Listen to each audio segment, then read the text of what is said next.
Along with Boris Johnson, David Dimbleby, George Osborne and the late Alan Clark, David Cameron was also a member of Oxford University's Bullingdon Club.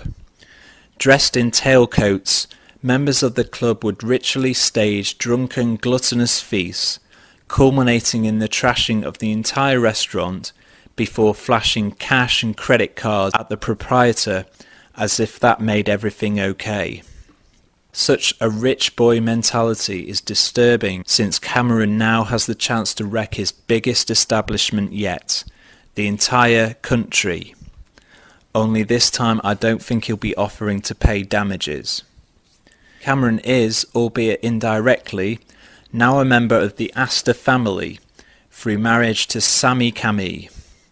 Born Samantha Gwendolyn Sheffield, she is the eldest daughter of Sir Reginald Adrian Berkeley Sheffield, 8th Baronet, a landowner and 3 times a descendant from King Charles II of England, by his first marriage to Annabel Lucy Veronica Jones. Samantha's parents split up after 5 years of marriage, and her mother married again, to William Astor, 4th Viscount Astor, a minister in John Major's government, and she is now the Viscountess Astor. However, don't get awestruck by the wealth and opulent mansions owned by this family, since concealed behind titles of nobility hides a much darker truth.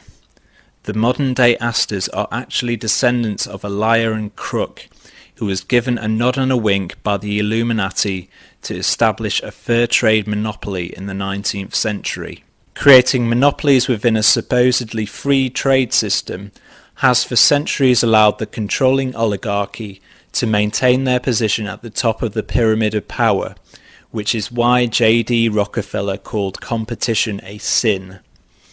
Mainstream history books, of course, perpetuate the myth that these families rose to the top through a combination of luck and hard work, but this is very hard to swallow.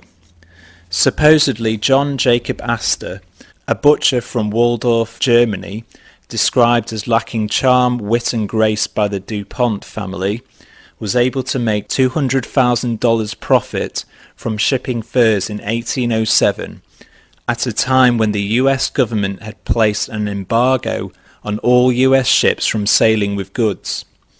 But of course, Astor was a prominent Freemason, who had special permission from President Jefferson and Secretary Gallatin, both Illuminati members. Astor also had links with British intelligence prior to making his fortune in the New World.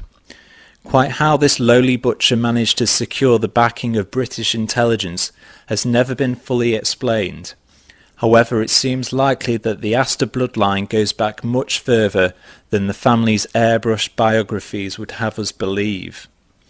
Nevertheless, Astor was then granted a sizable cut in the Chinese opium trade, in which British traders pushed the drug on a defenceless country for profit.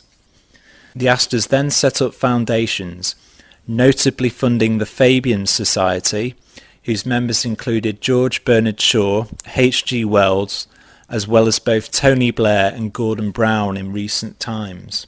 They also contributed money to Cecil Rhodes and Lord Milner to establish the Royal Institute of International Affairs and the Round Table groups, which would spawn an American offshoot, the Council on Foreign Relations. Just about every major Anglo-American politician in the last 100 years has been a member of the Royal Institute, CFR, Fabian network, which has been steadily working towards the establishment of a one-world socialist government.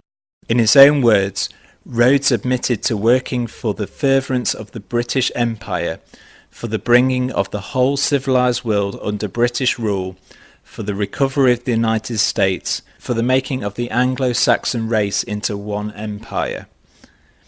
Although Rhodes's promises of ending all wars and spreading civilization sound lofty, in reality he meant that opposing such an empire would be so futile that the people would have no choice but to submit to the rule of the so-called elite. Rhodes was power mad, but not only for himself.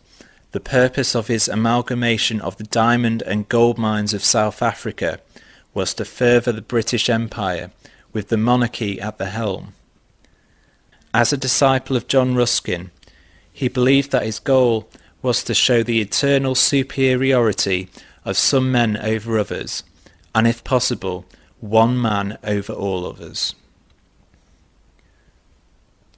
Unfortunately, this spirit of elitism and power lust has continued to this day through groups like the Royal Institute for International Affairs, families like the Astors, and puppets like Cameron, who are quite happy to follow orders because they know that they will be rewarded millions like Blair and Brown for their treason.